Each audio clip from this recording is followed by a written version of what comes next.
Hey, how y'all doing? This is Mongo Slade, and today we're going to talk about something. I felt like I talked about it before, but I want to take it to the next level.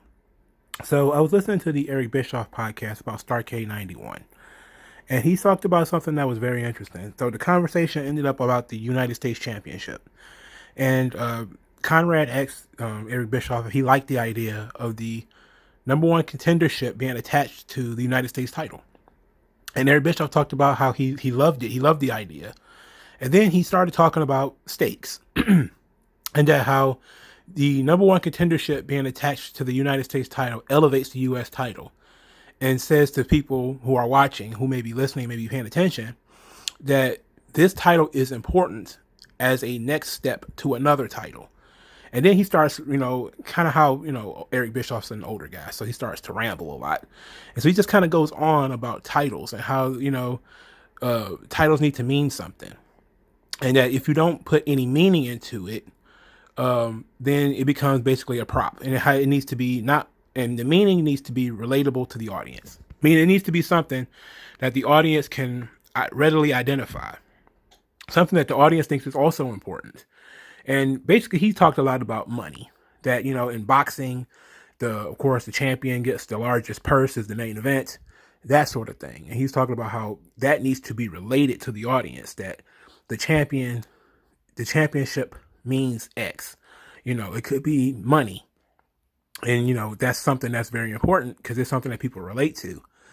And I thought to myself, I'm like, that's really interesting. Even though he talked a lot about money, that is what the good stuff about wrestling is when you attach some real meaning to a championship, to a title match, and elevating the cause, elevating titles is very important. And I don't think and somebody, it's not a thing that I can say WWE doesn't do it, because they still do attach some real meaning to the titles. Not always financial meaning. Sometimes it's other types of meaning. So I decided to just go through that. So I looked at a title and I said to myself, well, how many different ways can you really have a meaningful title match, title run, whatever? And I said there's a lot of different meaning that you could attach to the title, and I can give you some examples. One is that the championship is a symbol of success or tradition.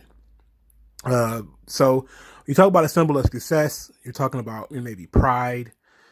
This is where you get Ric Flair's, to be the man, you got to beat the man. If you want to be the champion, you have to beat the champion. I'm the champion, I'm the man, right? It's, putting yourself on a different level. If you want to be on my level, you have to be able to beat me, you know? So that's one way of doing it. You also have another way where we talked about Hollywood Hulk Hogan. Why was being the champion so important to Hollywood Hulk Hogan?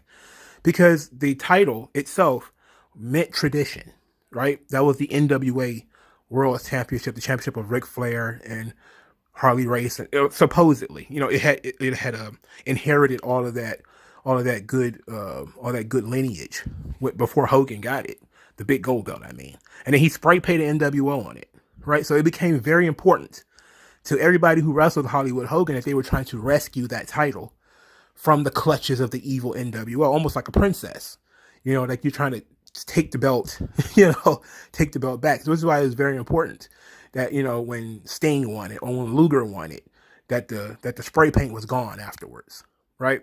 So that added some really good elements to it because you elevated the title to a higher purpose. Now for all other titles, it's basically the beginning of a story or the end of a story. The beginning of is usually an undercard thing. You can really tell that, okay, somebody's finally starting to get some momentum when they win that big undercard title. Case in point, the Christmas episode of SmackDown, Big E wins the Intercontinental Championship. It's just the Intercontinental title. Some people will say, well, it doesn't mean anything. Well, it does have significant meaning if we all start to see, like, okay, this could be the launching pad for Big E to go somewhere else. That would, of course, be, reinstating in the mind of people that the Intercontinental Championship has some significant meaning as it relates to the world title.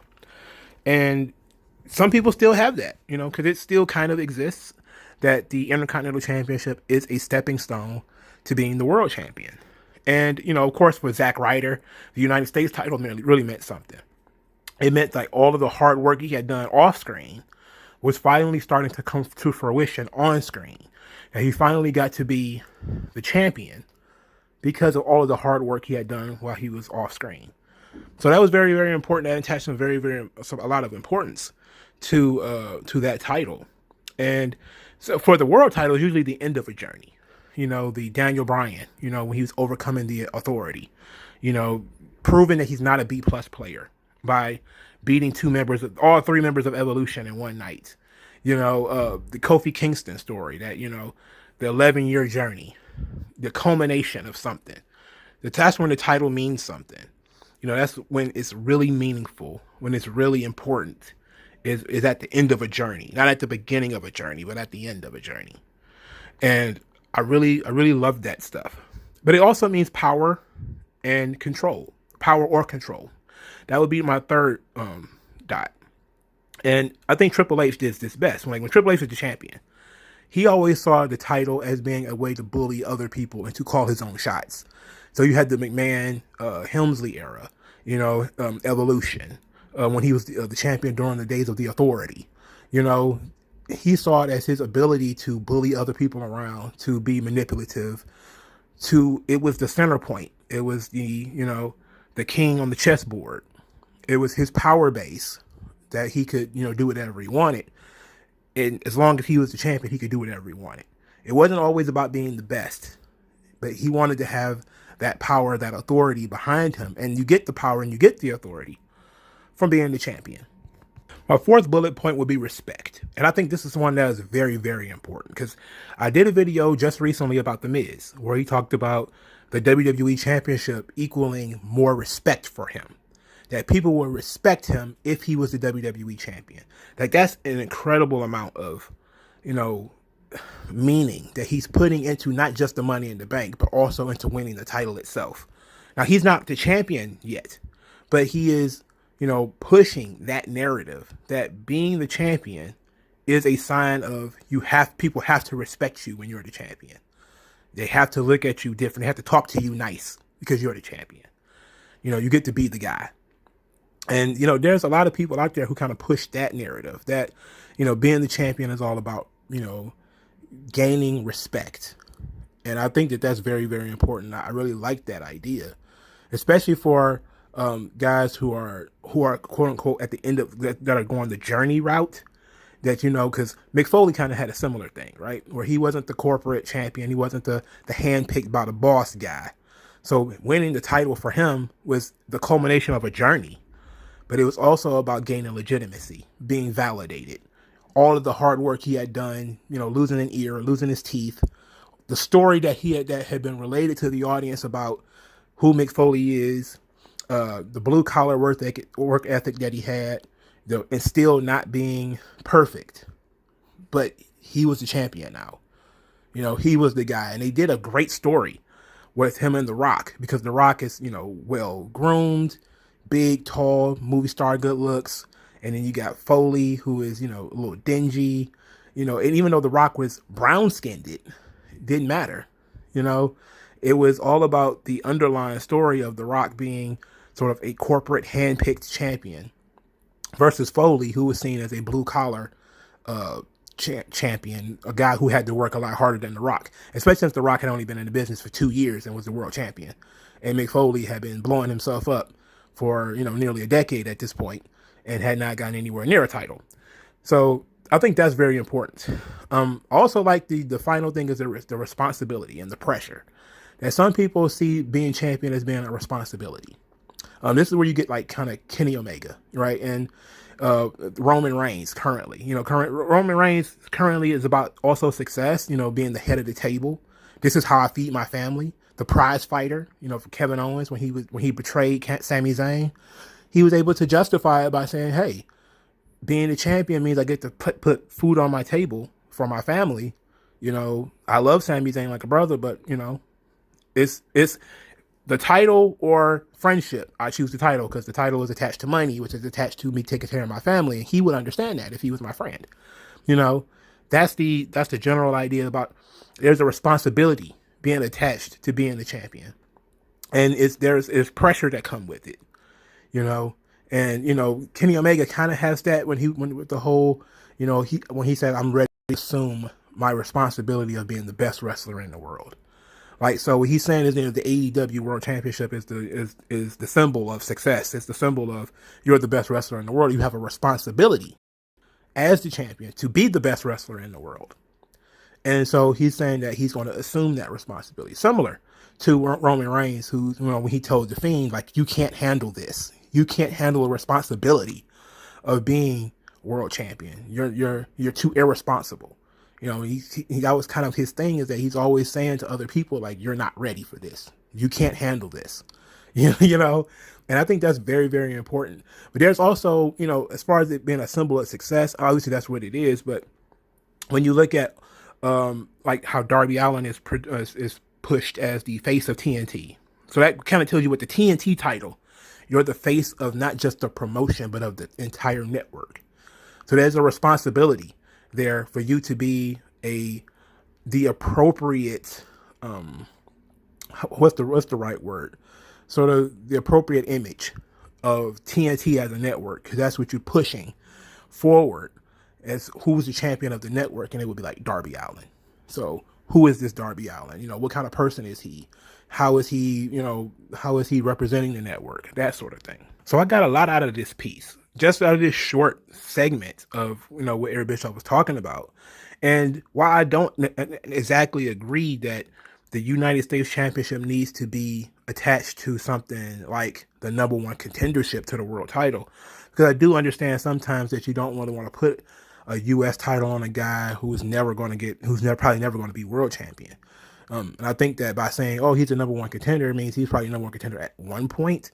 Now, that is a good thing, but I think that something that is far more concrete, like the Royal Rumble, is better for that. The Money in the Bank is better for that. I don't know, maybe the King of the Ring would be better for that. I don't think necessarily a title that could be won or lost in like a regular match, even though they kind of put the Money in the Bank on the line sometimes. They kind of put the Royal Rumble match on the line sometimes.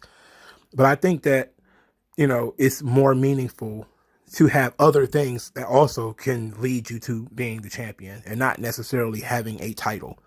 But I do think that the title itself should have some significant meaning. And WWE does not really do that with all of their titles. They honestly, especially like in NXT, there really is. Now, the NXT Championship used to have real meaning to it, because it was all about building the brand. This was one of Finn Balor's things, when he talked about, when he talked about being the champion the first time, he was talking about his responsibility was to build the brand, to expand the brand. The championship was becoming a little bit more respected, because a lot of people came into NXT during the Neville years, when Neville won the title. Then a lot of people started really watching and paying attention to NXT. So they needed like a big star to take the brand to the next level, and Finn Balor says that was his responsibility. But now it's like NXT is already now, I guess, as big as it's going to be. What is the responsibility of the NXT champion now? To be the leader of the brand? It's kind of important, but it's like, I don't know. Like, it's not really coming out yet. The women's championship, they're saying like the women's division is the best in the world. And that's true, but they're not putting specific significance on being the champion of that division. Now, the Cruiserweight title, they do put some significance on that, because, Santos Escobar kind of says that the Cruiserweight division is sort of an offshoot of Lucha Libre. And he kind of sees himself as the guardian of Lucha Libre. And so him being the Cruiserweight champion is all about, Lucha culture and, being the best as far as Lucha culture is concerned. And that's a good thing. But, these titles, they kind of waffle a little bit in meaning. And so maybe that's where you kind of get the idea that maybe attaching something a little bit more permanent to it, like a number one contendership.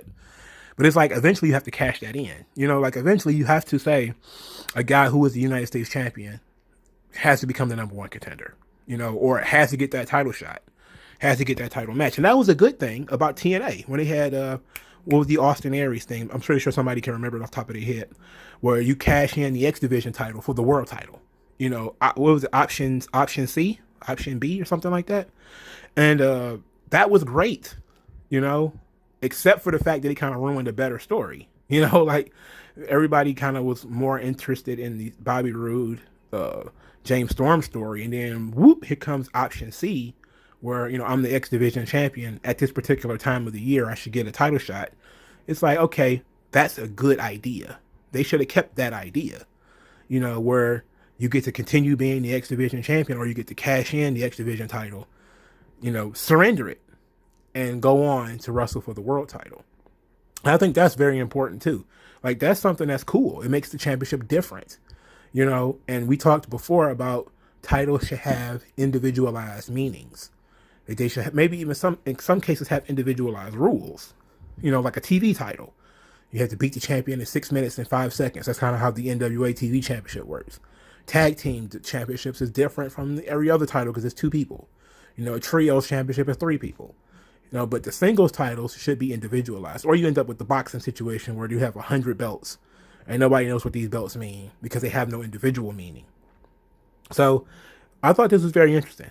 So I decided to just have a conversation about it. What do you guys think? Let me know in the comment section below. Like this video, share this video, subscribe to this channel.